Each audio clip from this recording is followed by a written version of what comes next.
For 4 years, from 1941 to 1945, the United States concentrated its energies on the conduct of a demanding global war. The American people turned their full attention to the job of winning that war. In the Pacific Asiatic theater, U.S. fighting men pushed the enemy back to the shores of Japan itself by the summer of 1945.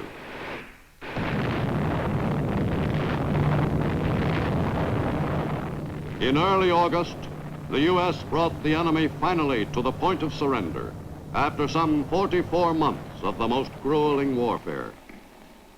A number of Japan's largest cities lay in ruins.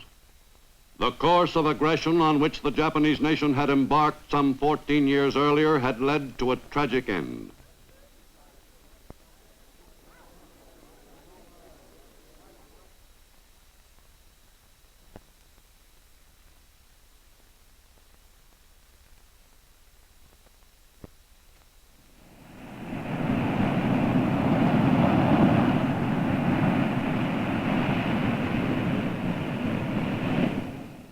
On a day most Americans will never forget, August 15th, 1945, the Third Fleet was in waters near Japan. Its commander, Admiral Bull Halsey, was impatiently waiting for the news which all the world was anxious to hear. I have received this afternoon a message from the Japanese government in reply to the message forwarded to that government by the Secretary of State on August 11th. I deem this reply a full acceptance of the Potsdam Declaration, which specifies the unconditional surrender of Japan. In the reply, there is no qualification. Finally, the all-important message came through by wireless. The enemy had surrendered. The war was over. Every man in the fleet, from admiral to able-bodied seaman, felt an immense surge of relief. After nearly 4 years, U.S. fighting forces had won the victory.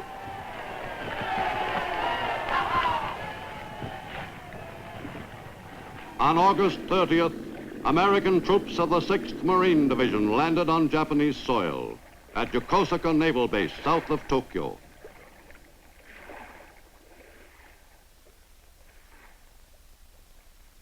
U.S. officers quickly assumed control of the installation and issued orders on procedure to the Japanese officers who had been in charge. With U.S. command firmly established, the Stars and Stripes was raised over the Japanese homeland.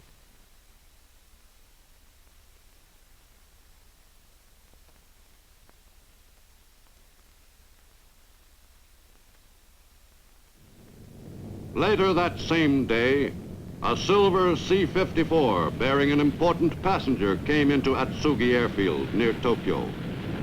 The commander of U.S. forces in the Southwest Pacific Theater, General Douglas MacArthur, had completed the last leg of the long drive to the Japanese homeland. The general was greeted by one of his most faithful field officers, Lieutenant General Robert Eichelberger, 8th Army Commander. General MacArthur was ready and eager to take over control of the conquered country. On the U.S. battleship Missouri in Tokyo Bay, a Japanese delegation arrived early on the morning of September 2nd, 1945, to make the unconditional surrender official.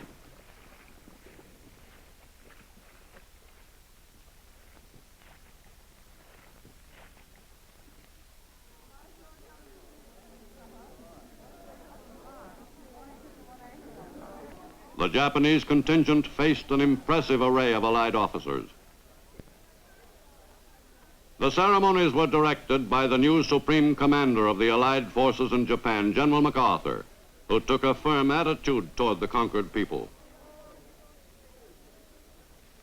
We are gathered here, representatives of the major warring powers, to conclude a solemn agreement whereby peace may be restored. It is my earnest hope and indeed the hope of all mankind, that from this solemn occasion a better world shall emerge out of the blood and carnage of the past, a world founded upon faith and understanding, a world dedicated to the dignity of man and the fulfillment of his most cherished wish for freedom, tolerance, and justice. I now invite the representatives of the Emperor of Japan and the Japanese government and the Japanese Imperial General Headquarters to sign the instrument of surrender at the places indicated. Representing the Emperor at the proceedings which concluded the costliest war in world history was Japanese Foreign Minister Mamoru Shigemitsu, who formally surrendered for his country, thus committing Japan to accept the Potsdam Declaration, calling for the complete disarmament and surrender of all military forces. A few hundred U.S. servicemen witnessed the climax of 4 years of war in the Pacific. That war ended officially at 8 minutes past 9 a.m. on September 2nd, 1945. Let us pray that peace be now restored to the world and that God will preserve it always. These proceedings are closed. The formal surrender of the Japanese nation on the deck of the Missouri was followed by other dramatic surrender ceremonies. On Rota Island in the Marianas, one of the many groups of Japanese troops on bypassed islands gave themselves up to the victorious Americans. Great quantities of Japanese weapons and equipment were taken over by the GIs, and the enemy soldiers taken into custody, preparatory to being returned to Japan. The last man off Wake Island, Colonel Walter Baylor, was the first man back. The Japanese garrison surrendered the island to U.S. forces on September 4th, 45, 3 years and 8 months after other Japanese troops had seized the island, in a battle which will live long in the memory of all Americans. In Malaya and throughout the Southeast Asia Command, British Commonwealth forces accepted the surrender of the Japanese troops. Although they conformed to the surrender protocol, many of the Japanese in this theater did not feel they had been defeated. Singapore was the setting for the principal ritual in Lord Mountbatten's command. The Union Jack flew proudly over this British colonial city, which had been beaten into submission in early 1942.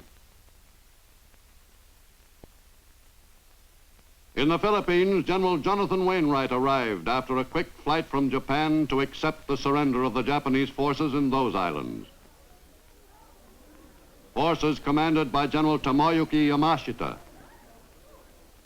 The ceremony at the Philippine summer capital at Baguio in northern Luzon took just 11 minutes. The once feared Tiger of Malaya surrendered the remnants of his army in the Philippines. This was a long-awaited moment for General Wainwright, who had surrendered the Philippines 40 months earlier, and for Britain's General Percival, who had surrendered Singapore. Immediately following the brief ceremony, the Japanese commander and his party were taken away as prisoners of war.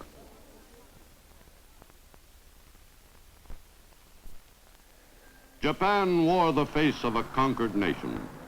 The country's traditional way of life, which had prevailed for centuries, was altered overnight. General of the Army Douglas MacArthur became the new ruler of a people who were accustomed to swearing allegiance to one person, whom they considered supreme. The general was well suited to his role, supreme commander of an occupation charged with exacting complete obedience from 80 million subjects of a nation which had until recently been a fanatical enemy. Technically, the Supreme Commander was to be advised by a council of representatives of the four allied powers which had waged war against Japan.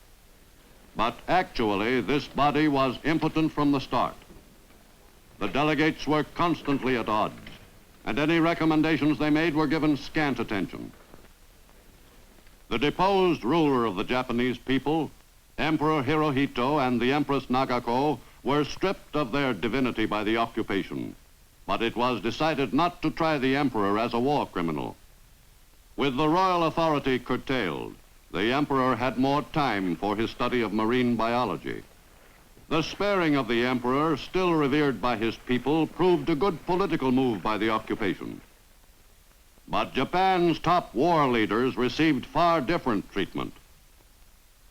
The men charged with the responsibility for guiding Japan onto the road of aggression were taken in hand promptly by the occupation. The number one war criminal was General Hideki Tojo, wartime premier.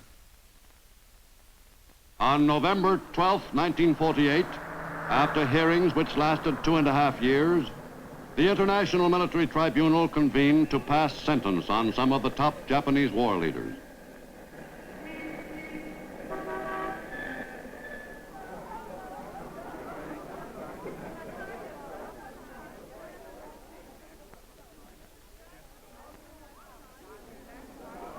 Premier Tojo was charged with the planning, preparation, initiation, and waging of aggressive war, and with violations of the laws and customs of war, and crimes against humanity. But by assuming full responsibility for the war, as charged, Tojo reestablished his reputation for loyalty and courage. Finally, after the great mass of evidence had been sifted, the court pronounced sentence on the accused. Accused Tojo Hideki, on the counts of the indictment on which you have been convicted, the International Military Tribunal for the Far East sentences you to death by hanging.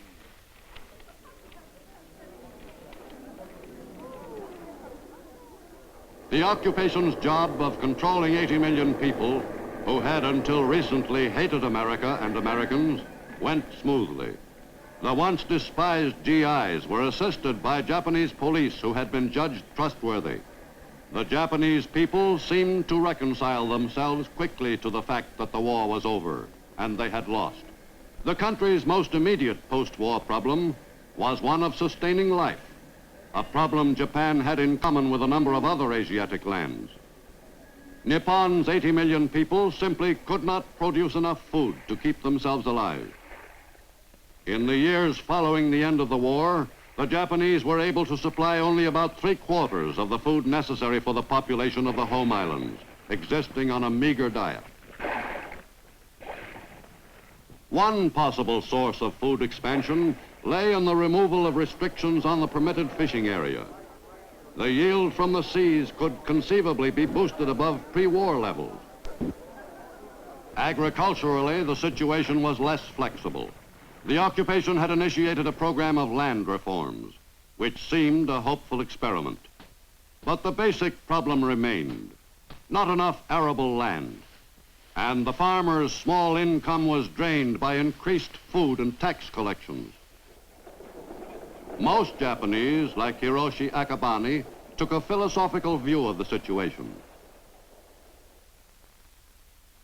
We Japanese have always been frugal people. But after the end of the war, many of our men, women, and children went hungry. Many starved during the first half year. Considering that we are a conquered nation, most of our people felt they were lucky to be still alive. Of course, our people all hoped to live better at some future time. And now that the war is over and out of the people's minds and hearts, we can work toward making our life better than it is today on our islands, which we once called Mizuho no Kuni, land of plentiful rice. The American soldiers became very popular in Japan. Most of my people found them friendly and kind. There was no unhappiness in our association with them. Japan was greatly helped by their presence. The important officers of the occupation were very kind to our Japanese diplomats and businessmen. who were given much advice by those officers. With their help, Japan struggled to build a new democratic nation. The Japanese Diet convened on September 4th, 1945, for the first time since the surrender. The Diet voted in favor of bills calling for an end to many long-standing Japanese laws and customs, always following directives from the U.S. Supreme Commander's office. The new Japan's leading political figure, Premier Shigeru Yoshida, had opposed the militarist clique and was thus in high favor with the occupation. While the operation of the Japanese Diet and Cabinet gave all appearances of actively guiding the country, in actual fact, they were simply rubber stamps endorsing policies originating with the occupation. Japan's political leaders were dependent completely on occupation approval. The course of Japan's political progress was not entirely smooth. A small but active communist group operated openly. The Japanese communists were more interested in their own objectives in Japan than in relations with Moscow. Some party leaders, like Sanzo Nosaka, were denounced by Russia. The Japanese communist paper, Akahata, was eventually suspended by occupation authorities. But the party itself was never formally outlawed. It was felt that it was far wiser to permit its members to demonstrate openly than to give their movement impetus by driving it underground. But in time, the activities of the party were rigidly checked. None of the party leaders was permitted to hold political office. The communist movement in Japan never became a matter of grave concern. Beginning in 1946, with the return from the U.S.S.R. of Japanese prisoners of war, the ranks of Japan's communists swelled temporarily. These men had been forcibly indoctrinated during their stay in Russian territory. But any enthusiasm for communism the soldiers may have had usually evaporated quickly in the stimulating climate of the new Japan.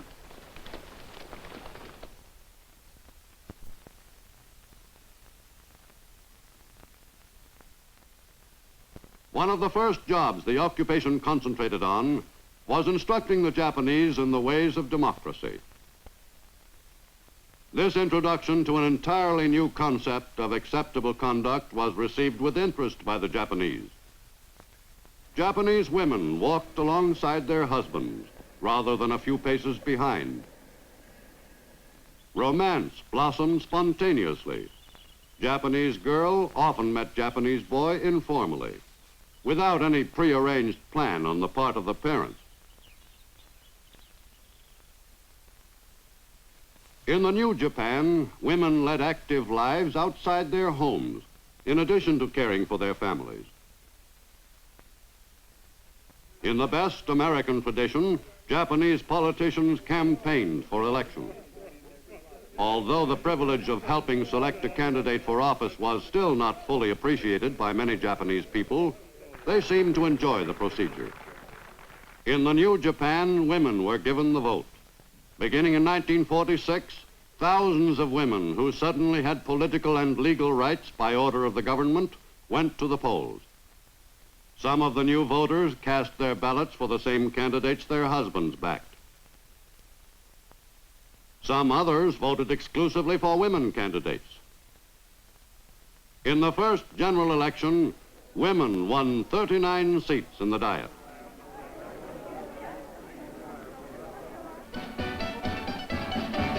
Anything American, even the square dance, was seized on with great determination by Japanese of all ages.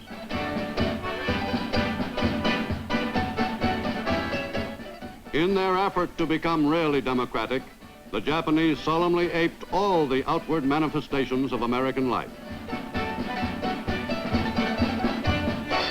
Concluding that coeducational schools were part of the democratic system, the Japanese made many schools coeducational. Schools for students of one sex were quickly transformed to accommodate both. From the very beginning of the occupation, the GIs themselves were the best advertisement for democracy. Overnight, the American soldiers changed in the eyes of the Japanese people. No longer were they the despised enemy. In this lightning transformation, they became the heroes of the new Japan. Japanese children grew especially fond of American soldiers.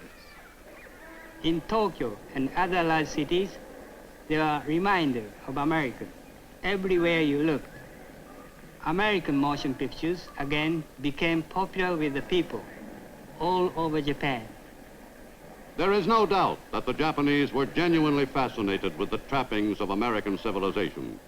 But this enthusiasm for things American in no way replaced the people's devotion to their traditional culture.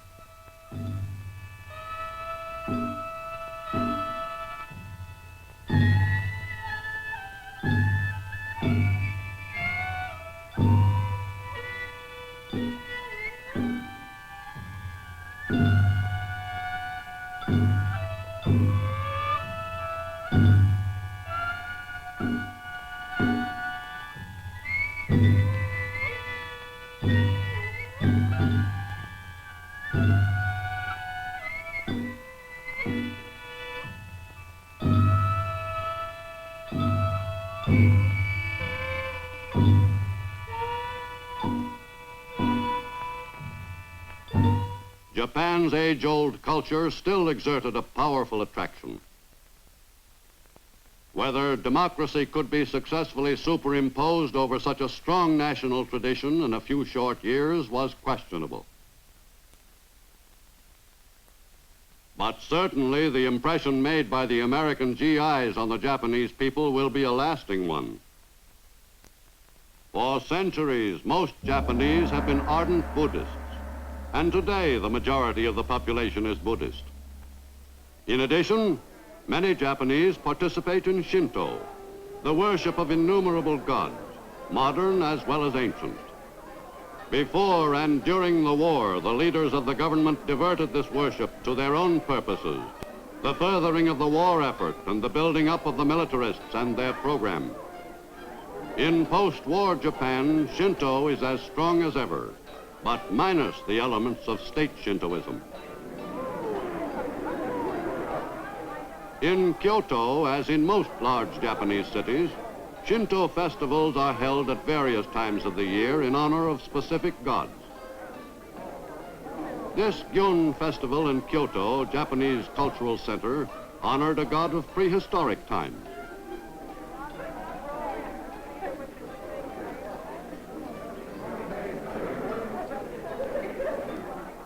The occupation was particularly concerned with getting Japanese industry back on its feet. Labor unions were formed with the approval of the occupation, but when they showed signs of becoming too strong, their powers, such as the right to strike, were severely curtailed. But the life of the worker in post-war Japan is improving as Japan moves toward its economic recovery. In the first years of the occupation, monopolies were made illegal, but gradually the influence of the zaibatsu, the pre-war industrial magnates, again became strong.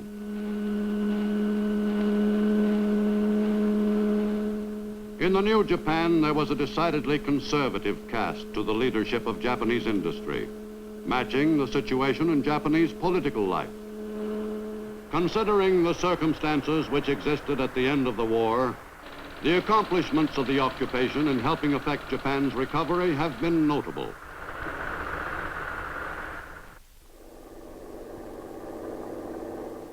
Most Americans in Japan find it hard to be sure what the Japanese people really think about democracy and the democratic institutions and habits they have acquired. It is still too early to determine whether democracy will really take root in Japan.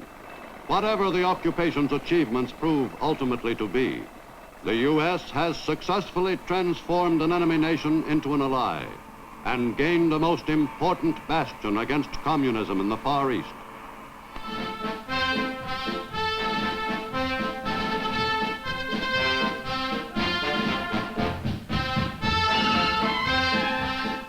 The urgent need for a military foothold in the Orient grows more apparent with each passing month.